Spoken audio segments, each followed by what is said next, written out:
Assalamualaikum warahmatullahi wabarakatuh.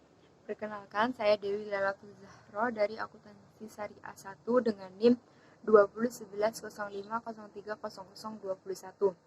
Di sini saya akan menjelaskan tentang pembukuan ilmu hadis.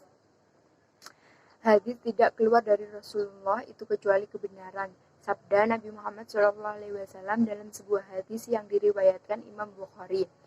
Perintah itu disampaikan Rasulullah kepada sahabat Abdullah bin Amr bin As.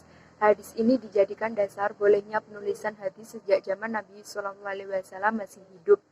Namun, ahli hadis tidak berpandangan. Justru Rasulullah melarang para sahabat untuk menulis hadis karena khawatir bercampur dengan Al-Quran. Jangan kamu menuliskan apa yang datang dariku. Siapa yang menuliskan sesuatu dariku selain Al-Quran, maka hapuslah sabda Nabi Muhammad SAW dalam hadis yang diriwayatkan Ahmad bin Hanbal. Kedua, hadis itu benar, ungkap ulama dari Al-Azhar Kairo, Syekh Abdul Halim Mahmud. Larangan menulis hadis yang disampaikan Rasulullah itu bersifat umum, sedangkan diperbolehkannya menulis sabdanya bersifat khusus. Hadis yang membolehkan ahli hadis dari Suriah, Syekh Muhammad Ajaj Al-Khatib, justru lebih kuat.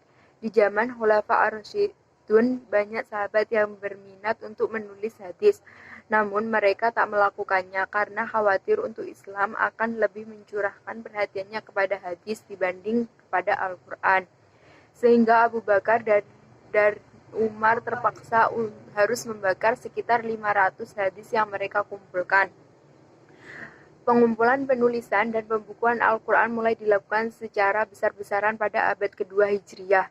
Saat itu, dunia Islam dikuasai oleh kekhalifahan Umayyah di bawah pimpinan Khalifah Umar bin Abdul Aziz. Pemimpin yang dikenal jujur dan adil itu menerima pengumpulan, penulisan, dan pembukuan hadis. Saat itu, satu persatu penghafal hadis meninggal dunia.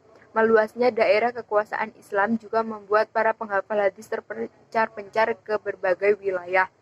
Di tengah kondisi itu, upaya pemalsuan hadis demi memalsukan berbagai kepentingan merajalela. Pada abad ketiga Hijriah, para ulama mulai memilah hadis-hadis sahih dan menyusunnya ke dalam berbagai topik. Abad ini disebut sejarah Islam sebagai era tatwid atau pembukuan hadis. Pada masa ini, muncul ulama-ulama ahli hadis yang membukukan sabda Rasulullah SAW secara sistematis.